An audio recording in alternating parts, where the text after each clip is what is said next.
विठ्ठल विठ्ठल विठ्ठल विठ्ठल रूप सावळ गोचीर पंढरपुरी आस भेटीची लागे कुळ्यांतरी सावधाना तुका माऊली पंढरी अभंगाची गोळी ह्या मुखी रंगली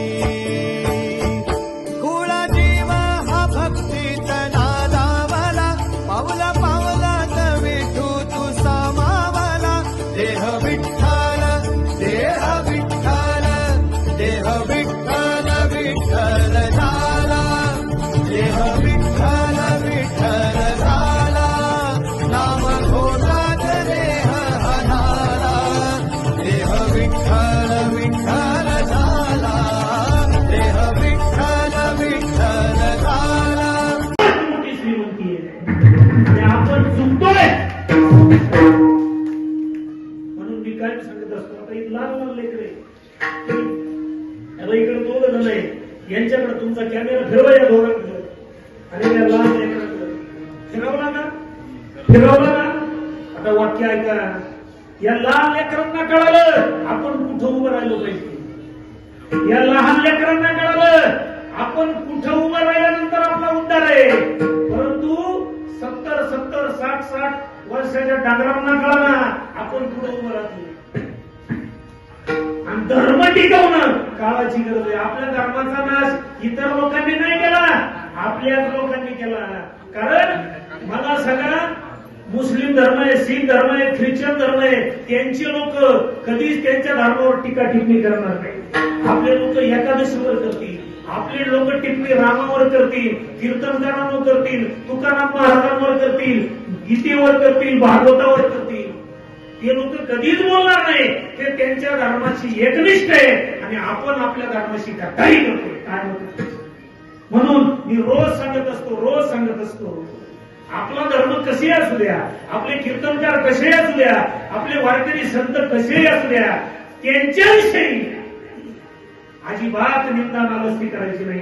कारण ह्या लोकांच्या पुण्यामुळे या देशामध्ये आपला धर्म टिकला आहे.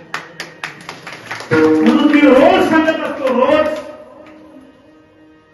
जोपर्यंत चंद्र आणि सूर्य आहे तोपर्यंत वारकरी संप्रदाय नाही. जोपर्यंत चंद्र आणि सूर्य आहे तोपर्यंत वारकरी संप्रदाय नाही. जोपर्यंत वारकरी संप्रदाय आहे तोपर्यंत चंद्र आणि सूर्य आहे. म्हणून इथून पुढे ज्यांच्या घरात लहान लहान लेकरे त्यांनी हे वाक्य आपल्या डोक्यामध्ये फिटवा.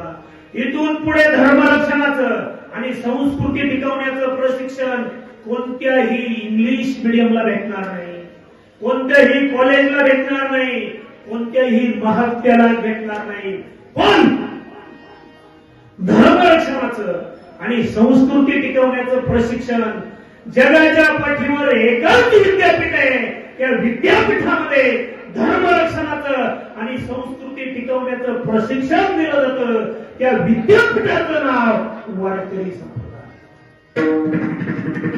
म्हणून आपल्या लहान लेकरांवर लहानपणीच त्याला कळायला लागतो ना तेव्हा त्याच्या गळ्यामध्ये पवित्र तुळशीची माळ पाहिजे कपाळी गंध पाहिजे आणि त्याच्यावर संस्कार होण्यासाठी त्याला काही संस्थेत घाला इकडे घाला अजिबात गरज नाही. आपण सहकुटुंब सहपरिवार घरातल्या पांडुरंगाच्या फोटोसमोर घरातल्या देवघरासमोर संध्याकाळी 5 मिनिटं पांडुरंगाची आरती करा. हनुमान चालीसा म्हणा हरिपाठ पाठ असेल तर नसेल पाऊस कवच म्हणा 15 मिनिटं लागतात. आपोआप त्या पोटाला पाठ होईल आपोआप त्याला संप्रदायाविषयी ओढ लागेल. शुद्ध विधापोटी फळे रसाळ पोटी मुखी अमृताची वाणी देह देवाची करणी. म्हणून मी रोज सांगत असतो आता या कोरोना नंतर गुन्हेगारीचं प्रमाण वाढलं मामा. कसलं प्रमाण वाढलंय गुन्हेगारीचं. लोक दम काढतील हार न वाजावं तरी भांडण आहे. ट्रॅफिक मध्ये थांबलं अडचण झाली तरी भांडण आहे. अरे आपल्याकडे संयम नावाची गोष्टच राहिली नाही. मग संयम तुम्हाला वारकरी संप्रदाय शिकवतो. सुनीता विल्यम्स 8 दिवसासाठी गेली होती. किती 8 दिवसासाठी गेली. 9 महिन्यापेक्षा जास्त काळ तिला अंतराळात थांबावं लागलं. तिचा किती संयम असेल. निश्चयाचे बळ तुका म्हणे तेची बळ. कोणतंही काम करायला थोडा दम धरा. जुने लोक सांगतात थोडा दम धरा, थोडा आदरीनं राहा, थोडा संयम ठेवा.